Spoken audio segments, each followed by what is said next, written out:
আয়ুষকে বাঁচানোর জন্য এবার আয়ুষের রক্ষা কবচ হয়ে কুসুম নয় বরঞ্চ তৃষা গিয়ে হাজির হলো। হ্যাঁ বন্ধুরা, ভিডিওতে লাইক দিয়ে দেখতে থাকুন। যে মুহূর্তে কিনা গাঙ্গুলি হাউস থেকে আয়ুষের হাতে হ্যান্ডকাফ পরিয়ে হিড় করে টানতে টানতে যখন কিনা থানায় নিয়ে আসা হয় এবং সেখানেই যখন কিনা প্রেসের লোকেরা আয়ুষকে ঘিরে ধরে, ঠিক সেই মুহূর্তেই তৃষা দেবদূত সেজে যখন কিনা অবতীর্ণ হয় সেখানে, এবং তৃষা যখন কিনা বলতে থাকে প্রেসের লোকেদের কাছে যে আমি আপনাদের কাছে হাত জোর করে অনুরোধ করছি, আপনারা কোনো মতে আয়ুষকে এরকম করে অপমান অপদস্থ করবেন না। কি এমন অপরাধ করেছে হচ্ছে যার জন্য কিনা আপনারা ওকে এরকম করে হ্যারাস করছেন? বলুন তো। দেখুন, যা কিছু হয়েছে সেটা আমাদের মধ্যে হয়েছে এবং এটা আমাদের ব্যক্তিগত বিষয়, তাই আমরা এটা কোনো মতে পাবলিকলি এই সমস্ত লোকেদের সামনে তুলে ধরতে চাই না। এবং আই প্রমিস আয়ুষ, আমি কোনো মতে তোমার অপমান অসম্মান হতে দেবো না।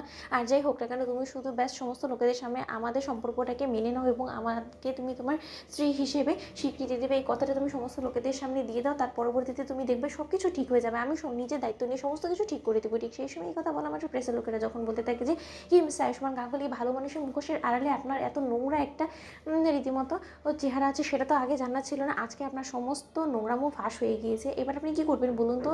এই অসহায় মেয়েটার দায়িত্ব কর্তব্য আপনার উপরেই বর্তায় এবং তার থেকেও বড় কথা, সে যদি চায়, সে কিন্তু চাইলে আপনার বিরুদ্ধে আরও বেশি অভিযোগ এনে আপনাকে আরও কঠিন শাস্তির আওতায় আনতে পারতো, কিন্তু সে সেটা কোনো মতেই করেনি। তার কারণ সে আপনাকে মনে প্রাণে ভালোবাসে এবং সমস্ত মেয়েদের ভালোবাসা নিয়ে ছেলেখেলা করার আপনার অধিকার নিয়ে আপনি যতই ক্ষমতাশালী ব্যক্তি হন না কেন। ঠিক সেই সময় তৃষা যখন কিনা বলতে থাকে যে এনাফ ইজ এনাফ, আমি কোনো মতে আপনাদের এখানে হস্তক্ষেপ চাই না, তার জন্য আমি হাত জোড় করে আপনাদের কাছে অনুরোধ করছি, প্লিজ আপনারা আমাদেরকে একা ছেড়ে দিন। ঠিক সেই সময় আয়ুষকে যখন কিনা হাজতে নিয়ে বন্দি করে রাখে, ঠিক সেই সময় ইন্সপেক্টরের কাছে কেঁদে কেঁদে তৃষা যখন বলতে থাকে যে ইন্সপেক্টর, আমি আপনার কাছে হাত জোড় অনুরোধ করছি, আমার ভাই আয়ুষের বিরুদ্ধে যে অভিযোগটা এনেছে সেটা আমি উইথড্র করে নিতে চাই, কারণ ভিক্টিম তো আমি যেখানে কিনা কোনো রকম কোনো অভিযোগ আনতে চাইছি না আয়ুষের বিরুদ্ধে, সেই জায়গায় তো কোনো রকম কোনো কথাই থাকে না, তাই না?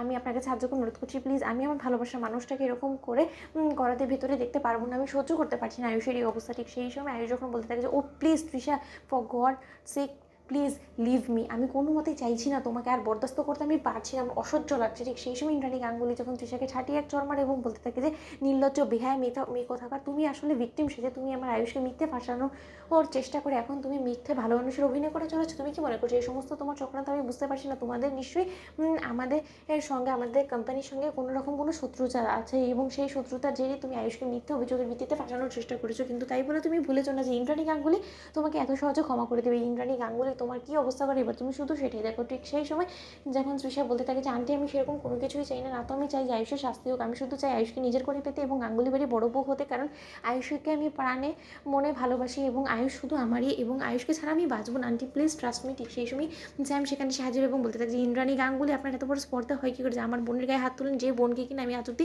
একটা হাঁচু আসতে দিইনি। তো বন্ধুরা, লাইক কমেন্ট শেয়ার করে সাবস্ক্রাইব করতে ভুলো না।